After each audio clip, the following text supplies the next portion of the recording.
Hi everybody. Today I've been working on Crimson's cage for the winter. I took these corrugated greenhouse panels and put them in so he's got like a greenhouse effect in there. And I filled it full with nice pine shavings. He's down there. He's like, I want to check it out, but you're right there. See, it's nice and thick in here with these. And in the winter time, I do use the deep litter method, so I'll just add to this all winter long, and that helps keep them warm because I don't heat anybody. And believe it or not, these rabbits, when it was below 0 last year, were out and about and very happy about it. I wasn't, but they were. I'll show you the girls in just a moment.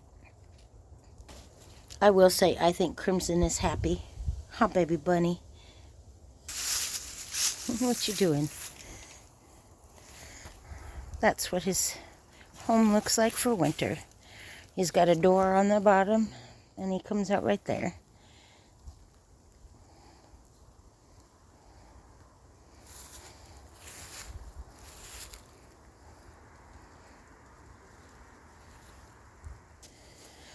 With the dole pin, what I do is I close up their windows.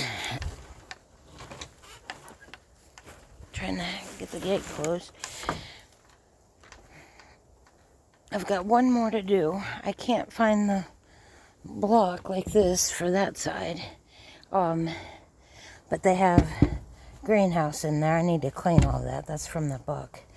And then I take these corrugated sheets, because I can reuse these year after year. This one's looking bad, but they have a greenhouse too.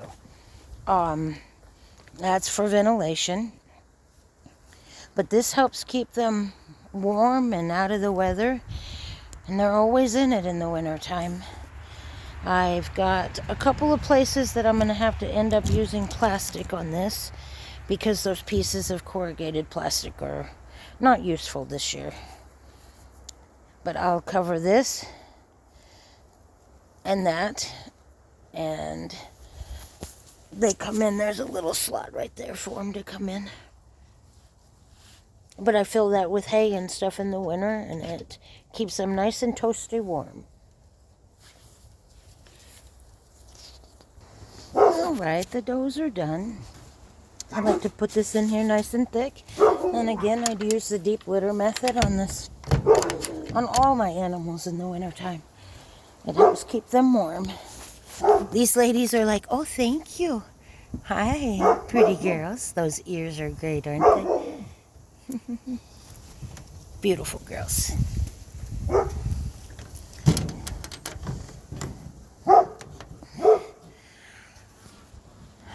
So I got a lot done over here for the rabbits today, which makes me very, very happy. They'll feel a little better. I got nice clean bedding and everything. Look at that beautiful sun. And I can't say sunset because it's only 3 o'clock. I also worked on the goat barn a little today. It was pretty simple what I did in here. I took one of these and I put it here, which will give them a good wind block so they can get back here away from it. Let's see. And they'll still get daylight in there. That's a hard thing to provide for them over here where they're located. So every little bit of help I can give them to get regular sunlight versus artificial light is phenomenal.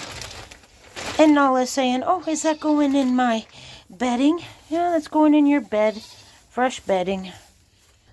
It's dark, but I filled it with the wood shavings. I really don't like to use hay. I think hay holds too much moisture.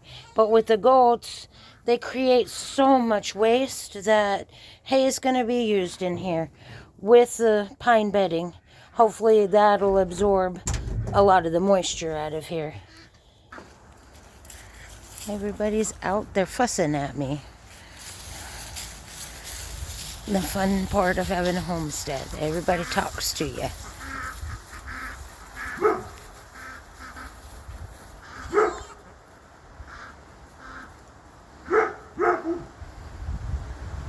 All right.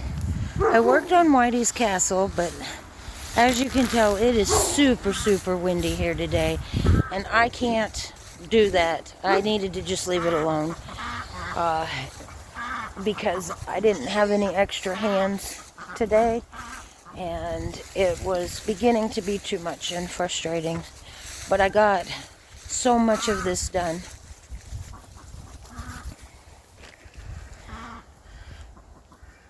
I filled it with leaves for him. So I think what we'll do is we'll sign off and we'll say, please like, share, and subscribe. And check out some of the other small channels out there. Chicken Explorers, Rabbits and Chickens, Number One Person, CGS Chicks. I love y'all. Come back and visit me. Bowser says good night.